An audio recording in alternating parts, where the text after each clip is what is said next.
Ya, kembali lagi dengan sisi kurasi. Kuras tuntas semua sisi dari UMKM di episode hari ini ya. Untuk episode hari ini kita kedatangan sama salah satu coach lari yang mungkin sekarang lagi naik-naik daunnya di Solo Raya nih. Sama Mas Ali ya. Mungkin bisa diperkenalkan Mas? Halo teman-teman semuanya. Jadi di sini saya perkenalan dulu ya. Nama saya Kaider Ali, biasa dipanggil Ali. Biasa teman-teman di Solo pada panggil Coach Ali ya. Gitu. Jadi kebetulan saya coach sekaligus founder dari Straightline Training Project.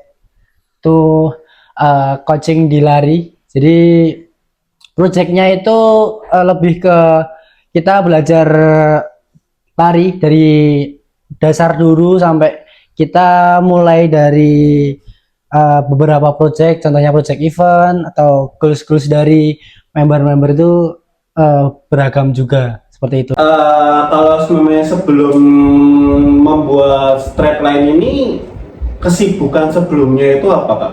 Nggak mungkin kan tiba-tiba harus tiba-tiba banget jadi coach lari gitu. Nah mungkin bisa diceritakan kehidupan sebelum menjadi coach lari gitu. Jadi sebelumnya itu kebetulan aku hobi di lari. Tapi dari kecil dulu aku udah ada basic jadi atlet sih. Atlet pertama dulu dari SD dari badminton. Terus dimulai di tahun 2018 itu aku terjun di lari, Mas. Terjun di lari sampai sekarang berarti sudah sekitar 8 tahunan lah ya. Sekitar 8 tahun. Nah, itu awal-awal dulu lari sama teman-teman di daerah manahan di manahan lah itu. Terus sama teman-teman kesenangan lari pada akhirnya terus jadi banyak teman di lari. Nah, di badmintonnya jadi semakin jarang malah rutinnya di lari. Terus kesenangan di lari pada akhirnya ada nih suatu event di daerah Solo lah, ada Solo Raya. Itu ada event terus kebetulan saya ikut ada jadi potensial winner kayak gitu. Jadi makin banyak orang yang tahu namaku lah kayak gitu. Jadi dari situ wah kok ternyata asik ya di lari ya, kayaknya aku bisa nih terjun di lari, prestasi di lari seperti itu. Nah intinya aku dulu itu sih ada basic atlet dulu, terus terjun di lari, jadi mungkin muscle memorinya ada, pada akhirnya untuk berkembangnya juga lebih cepat. Seperti itu. Tapi baratnya itu untuk lari sekarang kayak lebih ke mendukung dari trennya yang sekarang ya Mas. Kayak kan untuk sekarang kan trennya itu lagi naik-naiknya lari. Ya mungkin karena dari COVID kali ya. COVID itu kan kemarin sempat boomingnya sepeda ya. Nah dari sepeda udah selesai COVID mungkin pada males buat ngeluarin sepeda, akhirnya tetap pengen sehat cuman malah naik daunnya di larinya itu ya. Nah itu ibaratnya kenapa sih tren lari itu sekarang agak naik itu? Oke. Kalau menurut saya, opini saya itu pertama lari itu olahraga yang simpel intinya. Intinya kita cuma butuh sepatu, terus kita tuh jersey yang celana lari, kita udah langsung keluar rumah itu udah udah bisa berolahraga gitu. Ya. Intinya dimanapun gitu kita bisa berolahraga dengan olahraga lari ini. Jadi kita nggak perlu ribet-ribet untuk prepare ini itu kayak gitu. Itu yang pertama. Terus yang kedua, sekarang banyak banget influencer, artis-artis yang mereka itu pada terjun di dunia lari, Mas. Pada akhirnya followers-followersnya pada akhirnya mengikuti, oh ini idola ini kok udah olahraga tapi pindahnya di lari gitu. Mana-mana mungkin di olahraga lain terus dia pindah di lari. Pada akhirnya mereka juga ikut kayak gitu. Jadi lebih ke kebanyakan orang lari itu FOMO sih Mas. Tapi FOMO yang positif. Pada akhirnya FOMO-nya itu membawa dampak yang baik untuk kesehatan kayak gitu. Apalagi malah dari FOMO-nya lari ini malah jadi peluang untuk sebuah bisnis yang mungkin bisa dibilang UMKM kecil ya. Seperti Masnya juga malah memanfaatkan hobi menjadi peluang bisnis yang dimana menjadi coach dari salah satu untuk pelatih lari ataupun olahraga gitu ya, dan itu semua berpenghasilan bahkan bisa dibilang tanpa modal ya. Iya, betul. Berarti kan dulu masnya itu kan bekerja di salah satu retail ya. Iya, itu. Nah, dan kenapa dari ya mungkin kan malah semuanya kayak bekerja di retail kan malah pendapatannya lebih pasti tuh. Iya. Kayak ibaratnya dari sebulannya itu bisa dapat gajinya mungkin UMKM gitu kan. UMR itu kan malah jadi lebih pasti ya. Dan nggak usah mikirin apa kalau semuanya bakalan boncos dan segalanya, kan paling besok gajiku udah segini, pasti segini gitu, malah jadi memilih di bisnis coach lari ataupun olahraga ini memang untuk peluang bisnisnya itu gimana Mas? Oke. Jadi dulu awal-awal aku bangun Strata ini Mas, aku masih bekerja di suatu retail itu. Jadi awal-awal dulu aku masih bekerja di situ. Nah, mungkin aku ceritain untuk kenapa sih aku memilih coaching ini. Yang pertama, jadi industri lari ini makin lama makin gede. Iya, betul. Makin gede, aku lihat kok kayaknya makin oke nih. Terus aku jadi ngelihat peluang bisnis di sini itu sekarang banyak orang-orang yang FOMO di lari. Iya, betul. Nah, mereka ini orang-orang yang perlu diarahkan nih. Jadi mereka itu pasti pengen gimana sih cara lari yang benar, tekniknya yang benar itu seperti apa. Terus sekarang juga banyak event-event kayak gitu. Nah, strategi mereka untuk menghadapi event itu apa aja yang harus dipersiapkan kayak gitu. Jadi gimana refuelingnya kayak gitu. Nah, aku berperan di situ Mas. Jadi wah ini kayaknya ada peluang bisnis untuk jadi coach di lari nih kayak gitu. Jadi waktu itu aku masih bekerja di lari-lari, ada teman dan sekalian dia itu belanja di lari-lari. Orang Malang, jadi temanku orang Malang itu dia juga sering podium juga di event lari. Nah, dia menyarankan, Mas, di Solo ini lari udah makin rame loh, industrinya udah makin gede nih. Kayaknya kamu ambil sertifikasi untuk menjadi coach aja deh Mas. Kayaknya makin rame naik gitu ya. Dan pasti pendapatannya malah lebih dari yang sebelumnya ya pasti itu. Itu. Jadi intinya di sini itu belum banyak coach gitu. Iya, betul. Wah, ini jadi peluang bisnis juga ini gitu. Terus setelah saya pikir-pikir berapa bulan gitu, wah kayaknya oke juga nih saran dari Masnya itu. Terus pada akhirnya aku ambil certified itu di Semarang itu hampir seminggu juga. Jadi aku mau nggak mau harus cuti kerja. Harus cuti kerja waktu itu.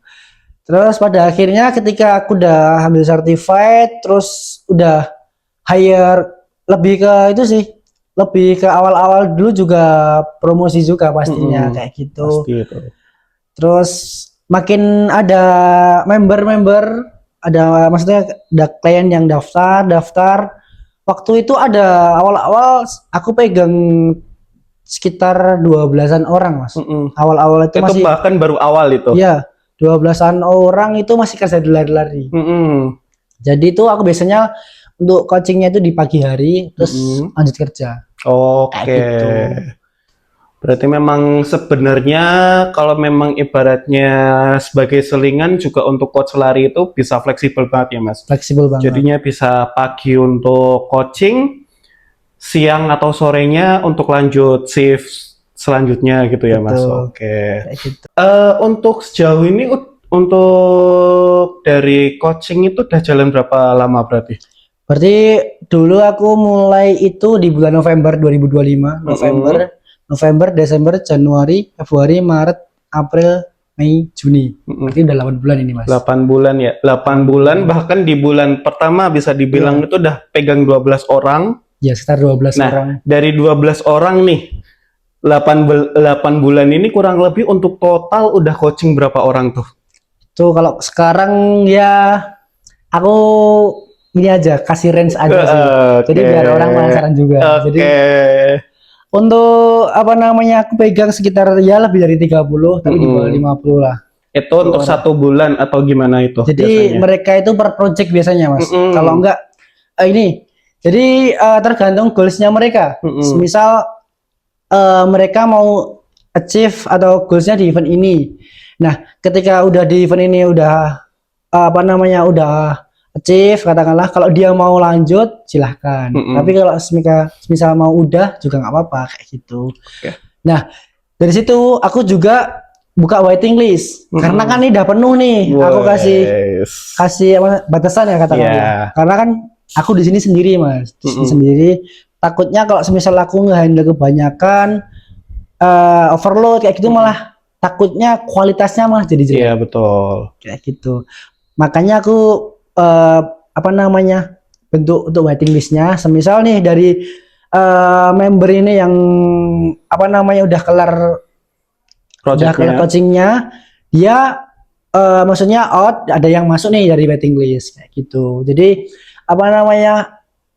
bisa bergantian kayak gitu, jadi bisa jalan terus seperti itu sih. Berarti masnya itu untuk sekarang bahkan udah 8 bulan ini, bahkan untuk setiap projectnya itu biasanya untuk 30-50 orang, bahkan sekarang ibaratnya itu lebih sering penuh ya untuk waiting listnya.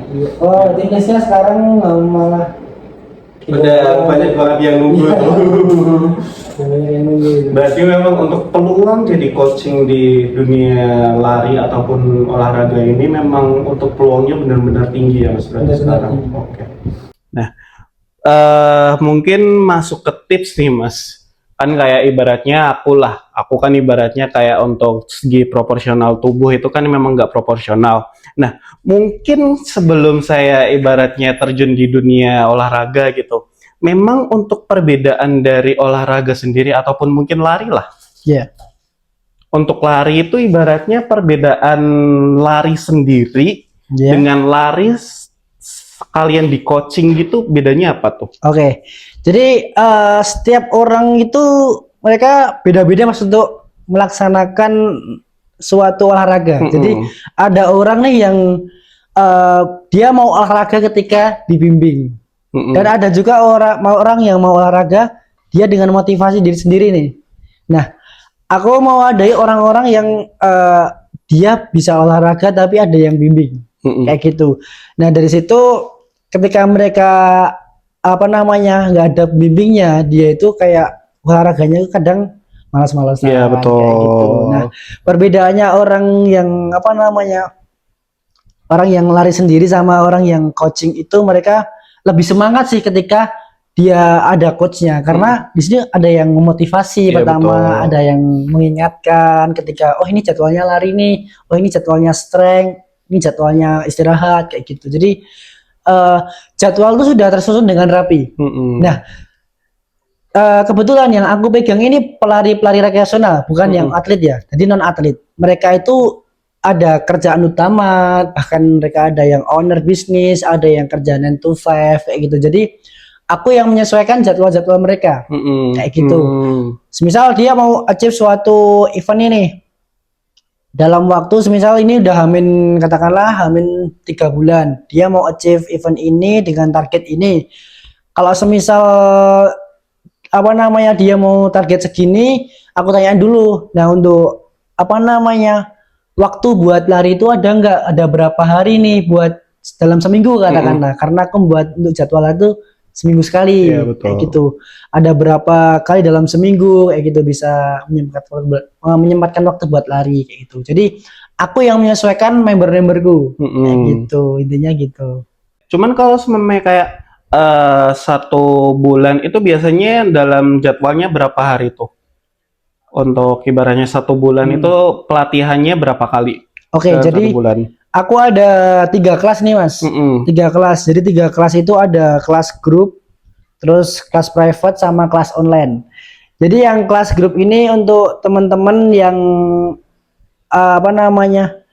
mungkin dia di daerah Solo, dalam artian di domisili Solo, karena nanti ada kelas yang seminggu sekali ketemu. Seminggu sekali, berarti dalam 1 bulan 4 kali gitu ya? Sebulan 4 kali. Sama untuk program latihannya aku share itu, aku ada aplikasi khusus untuk program latihannya itu yang bisa nanti connect sama HP dan jamnya mereka masing-masing. Itu. Itu yang kelas grup itu 3 orang sampai 5 orang, maksimal 5 orang. Terus yang kedua ada private. Nah, private ini hampir sama dengan kelas grup. Dia ini bedanya cuman dia lebih private dalam artian 1 atau 2 orang. Kayak gitu aja, maksimal 2 orang sih. Jadi lebih private dan aku lebih bisa mengawasi dengan cermat lah ketika private itu. Terus yang ketiga ada kelas online. Nah, kelas online biasanya untuk orang-orang yang bukan domisili Solo. Jadi mereka itu orang-orang yang di luar kota, katakanlah contohnya di member aku ini ada dia yang Bekasi, Jakarta, terus bahkan ada Papua juga nih Mas. Yang orang Solo yang kerja di Papua kayak gitu. Jadi itu sistemnya nanti aku ada aplikasi khusus tadi. Jadi aku share itu programnya di aplikasi itu nanti bisa sinkron sama jam. Jadi jam larinya mereka udah sinkron program yang aku buat ini, mereka tinggal jalanin sesuai program yang aku buat. Contoh, hari ini ada program untuk lari 5 kilo dengan pace sekian, kayak gitu. Jadi nanti ada reportnya dan datanya itu langsung ketika udah selesai lari, datanya langsung masuk di aplikasiku tadi. Kayak gitu, langsung aku pantau dari situ, aku analisis, oh gini ya, hari ini ada kendala apa nih, dan di situ bisa chat juga. Semisal dari member, oh hari ini aku ada kendala ini, semalam aku tidurnya kurang, jadi heart rate hari ini tuh tinggi nih, kayak gitu. Jadi situ kita bisa berkomunikasi, kayak gitu. Biasanya orang-orang yang online kayak gitu bisa chat di situ sih Mas. Kayak gitu. Nah, mungkin nih. Buat penonton yang mungkin termotivasi lah ibaratnya, kayak untuk yang pertama mungkin untuk coaching lah, mungkin ada motivasi atau masukan ataupun saran gitu untuk para coaching pemula yang ibaratnya kalau mereka pengen terjun di dunia coaching itu yang dilakuin mereka harus apa tuh kurang lebih? Oke, jadi untuk teman-teman yang mungkin mau ambil certified untuk coaching, jadi sebelum ambil certified coaching paling enggak kita tahu dulu tuh basic lari kayak gitu. Paling enggak kita juga kita udah tahu nih basic lari sebelum kita mau jadi pelatih nih. Dan saran saya kalau bisa pengen cepet naik daun dalam artian bisnis coachingnya bisa cepet naik kayak gitu, kita harus ada value dalam diri kita, dalam artian oh ini dia punya prestasi nih di sini, pernah juara nih di sini, pernah podium. Jadi trust dari si calon membernya itu ada. Oh ini pelatihku ini dia itu pernah podium di sini nih, berarti dia keren nih. Wah udah terpercaya nih, dia udah terbukti nih gitu. Nah selain itu harus rajin-rajin belajar, dalam artian jangan puas dengan ilmu yang udah didapat. Dalam artian ketika udah jadi pelatih pun kita harus tetap belajar kayak gitu. Dan bisa kita ngandelin dari pengalaman dari kita sendiri. Kita harus tetap belajar, mungkin jurnal-jurnal terbaru, penelitian terbaru kayak gitu. Kita harus belajar dari situ kayak gitu, dan mungkin bisa dicampurkan atau ditambahkan, dikombinasi dengan pengalaman kita kayak gitu. Jadi dari situ mungkin dari membernya pun akan percaya dan bisa merasa nyaman dan gampang termotivasi. Mungkin untuk episode hari ini selesai sampai di sini saja. Jika memang ada salah kata dari kita ataupun kata-kata yang kurang berkenan, kita mohon maaf. Sekian dari kami. Wassalamualaikum warahmatullahi wabarakatuh.